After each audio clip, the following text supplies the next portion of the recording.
Mes frères, aujourd'hui, je suis très contente et je vais partager ma joie avec vous parce que moi, je ne cache pas ma joie. Je n'arrive pas. Aujourd'hui, je vais vous parler, je vais vous expliquer pourquoi j'ai la joie de cœur aujourd'hui.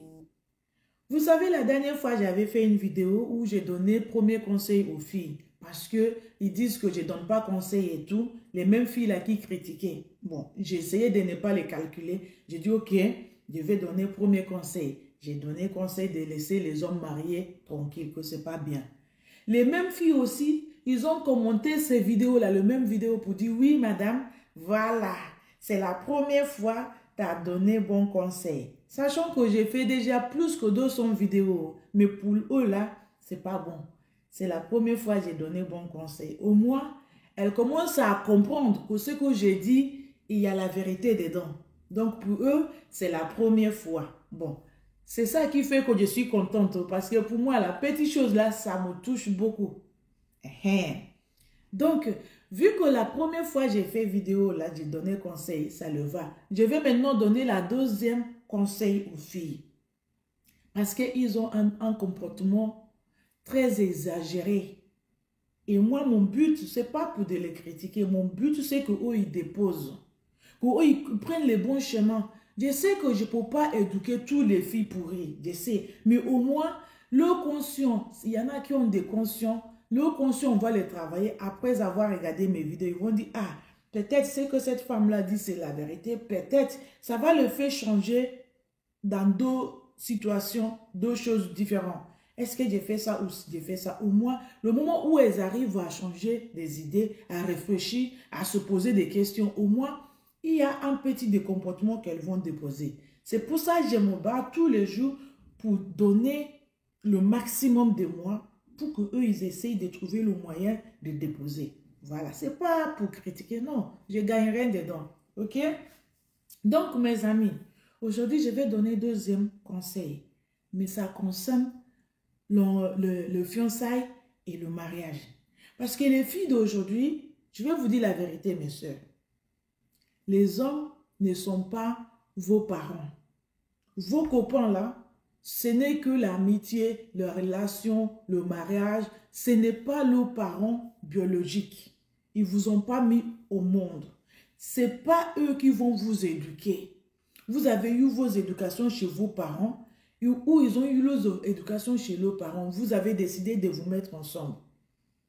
Vous allez essayer de balancer les comportements et d'essayer d'aménager la façon où ça va être bon pour vous pour coopérer. Mais ne prends pas tes fardeaux posés sous l'homme parce que tu t'appelles femme. Ça ne se fait pas. Aucun homme va accepter ça. Je vous conseille de garder vos comportements, d'essayer d'adapter. On s'adapte tous les jours. Parce que l'homme, tu ne le connais pas et toi, il ne te connaît pas. Vous allez faire le rencontre pour s'adapter, pour se comprendre, pour se connaître. Ok? Donc, déposer et aller doucement, doucement. Pourquoi j'ai dit ça? Il y a les filles, dès qu'ils commencent à côtoyer un homme, cet homme-là va prendre leur responsabilité de A à Z parce que c'est mon gars, c'est mon mec. Il va aller au marché, l'homme va lui donner le transport. Il vient chez l'homme, l'homme donne le transport. Il va acheter à manger, l'homme donne l'argent. Il va faire le mèche, l'homme donne le transport. Il va acheter le vêtement, l'homme donne. Les brosses à dents, tout, les make-up, les pinceaux, les brochures, tout, c'est sous l'homme.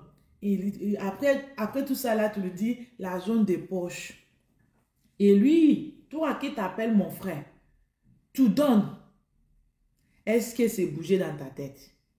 Première question, répondez-moi. Ça, c'est pour vous les hommes. Et toi, ma jolie sœur, ce n'est pas une obligation. Déjà, tu n'as pas le droit de demander l'argent à l'homme.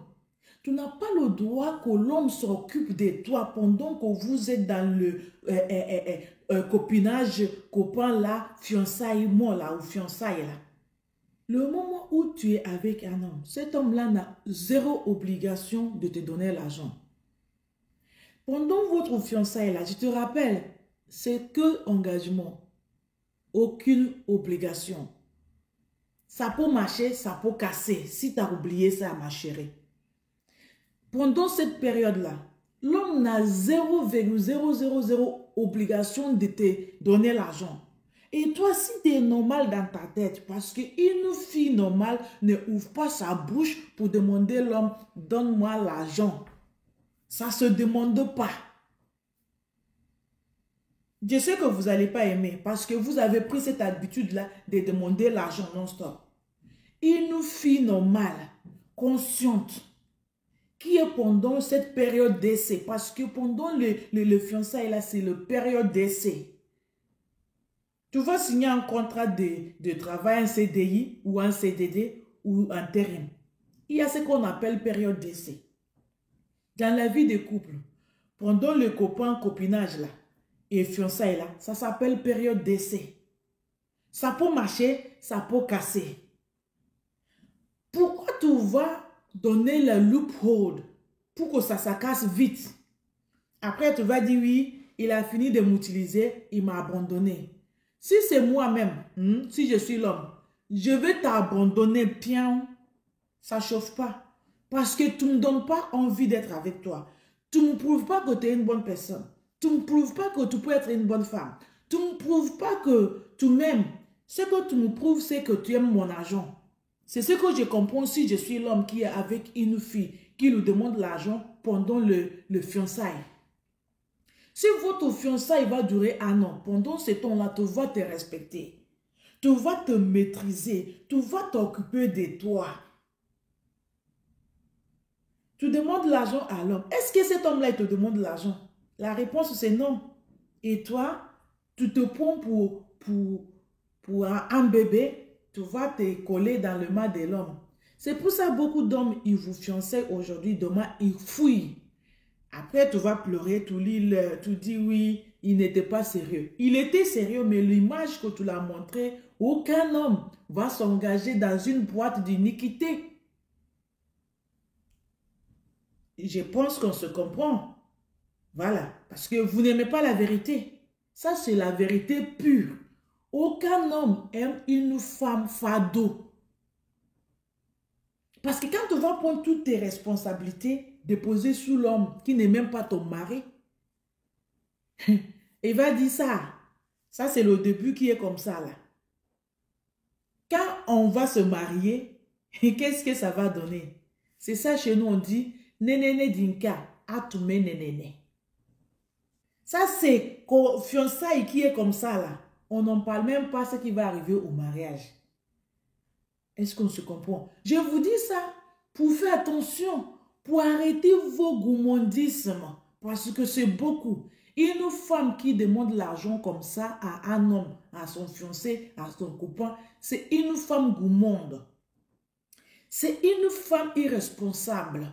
C'est une femme inconsciente. Sa tête n'est pas normale, sa tête n'est pas correcte. Elle ne sait pas ce qu'elle veut. Ce qu'elle cherche, c'est l'argent. Elle cherche l'homme qui va lui envelopper de l'argent. Cet homme-là n'existe pas. C'est pour ça l'homme, il va partir. Il ne va pas aller jusqu'au bout. Il y a beaucoup de filles qui ont déjà eu 4, 5 fiançailles et tout tombe dans l'eau. Et toi, la femme, ma jolie soeur là, ma jolie là, tu n'as pas posé des questions. Pourquoi à chaque fois pendant les fiançailles, ça casse?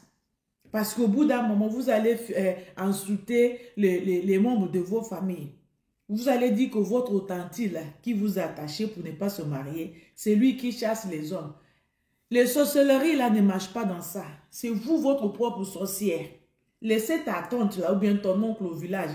Lui-même là où il est au village, il est en train de souffrir. Comment cultiver le champ pour gagner son pain de jour? Toi là-même, il t'a oublié parce que tu n'es plus là-bas. Donc, ton propre malheur là, ça vient de tes comportements. Il faut déposer, mes soeurs. Il faut déposer. Apprendre à être responsable vous-même. C'est un petit conseil. Je n'ai pas fini. On continue. Donc, mes soeurs, apprenez à gérer vos problèmes. Apprenez à être responsable sans compter sous l'argent d'un homme. Ok? Voilà. Maintenant, arrivez au mariage.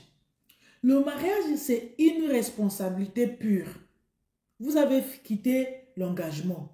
Votre engagement, ça a marché jusqu'à arriver au mariage.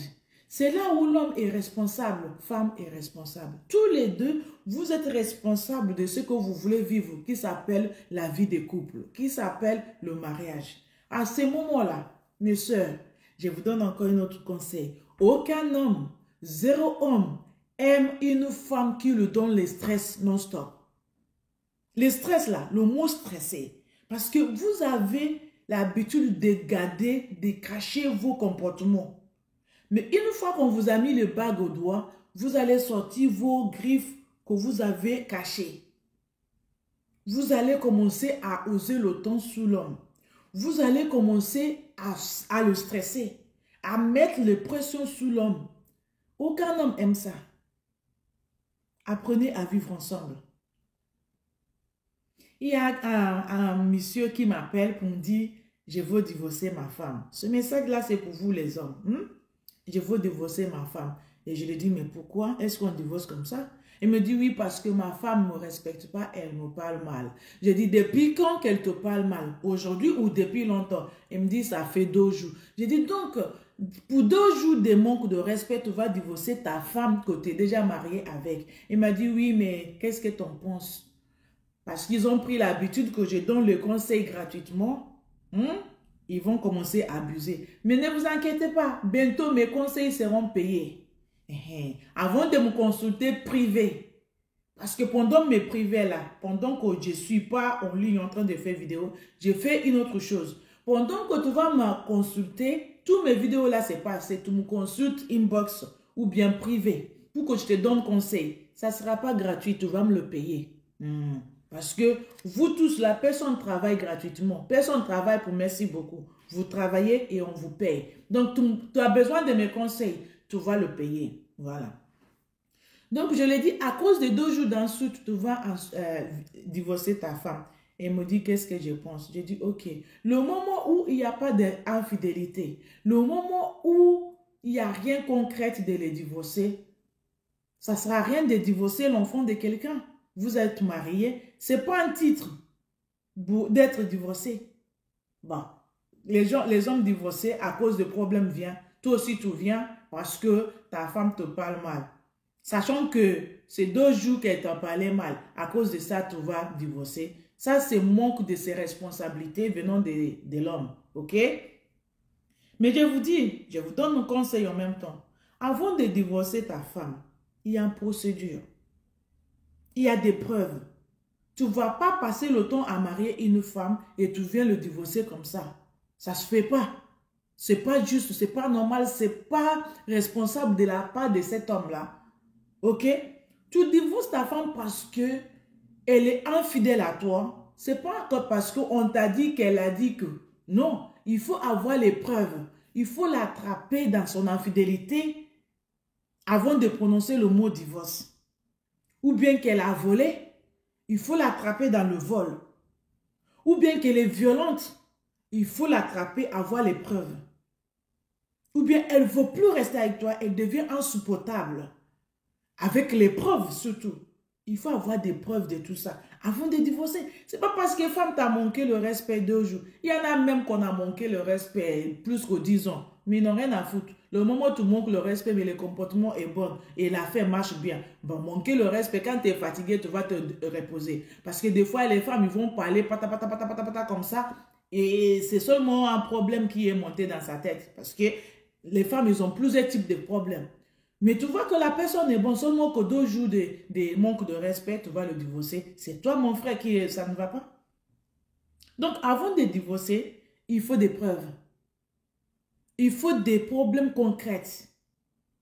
Parce que quand tu as décidé de le marier, tu l'as préparé. Et quand tu trouves les preuves pour divorcer, bon, préparez ces preuves-là. Préparez parce qu'elle aussi, c'est l'enfant de quelqu'un. Tu ne l'as pas ramassé dans la rue. Donc, mes frères, faisons attention. Ne venez pas divorcer parce qu'il faut divorcer. Ou bien mon collègue, il a divorcé, moi, je vais divorcer. Comme vous avez l'habitude de marier, parce que, pardon, parce que vos camarades sont mariés et vous allez marier.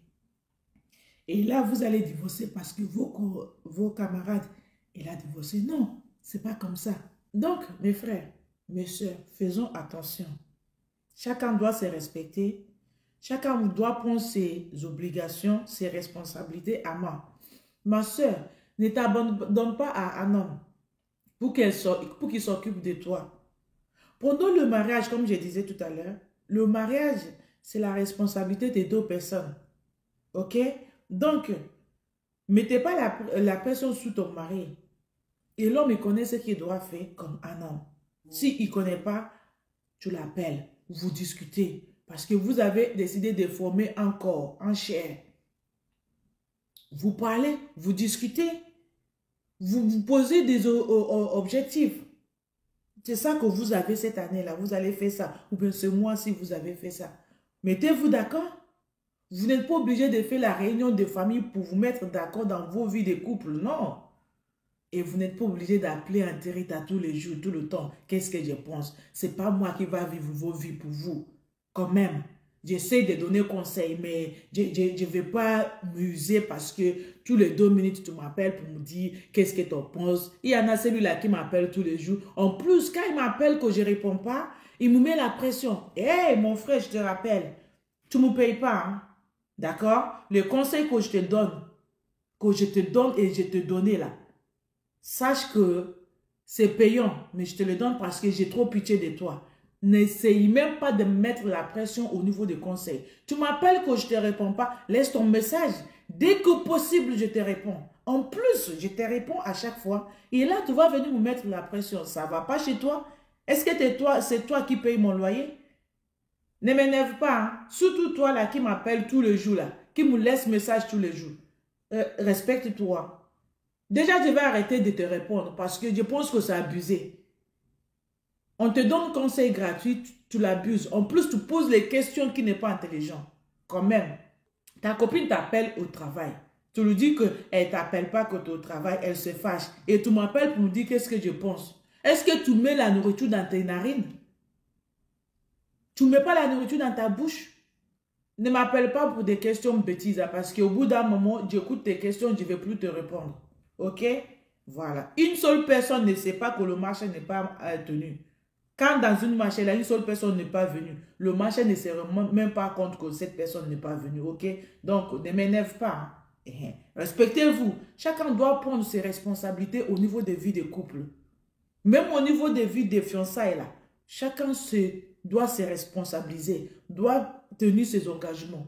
C'est simple que ça. Donc, j'ai fini de parler, mes amis. Dites-moi ce que vous pensez dans le commentaire. Partagez-moi cette vidéo-là le maximum. Vu que les filles commencent à trouver intéressant mes conseils. Ça, c'est la deuxième conseil. Partagez-le. Peut-être elles vont aimer. Peut-être elles vont le côté parce que eux, le côté où tu parles bien de eux là, elles sont contentes. Elles aiment bien ça. Elles disent c'est bon. Mais le moment où tu lui dis ce qu'elles font là qui n'est pas bien, elle va te critiquer. Elle va te mal parler, elle va mal prendre parce que ce sont les gens qui n'aiment pas trop la vérité. Voilà. Mais on va faire avec. Dieu les a créés, Dieu nous a créés. Donc on va les accueillir comme ça. On va les continuer à le parler pour savoir s'ils vont déposer. C'est de ça qu'il s'agit, mes amis. Bon, j'ai fini d'exposer. C'est à vous maintenant de compléter le travail parce que là, c'est dosé. Voilà. Merci beaucoup. Thanks for watching. Like and share. Don't forget to follow us in our channel YouTube, Anterita. Thank you. God bless you.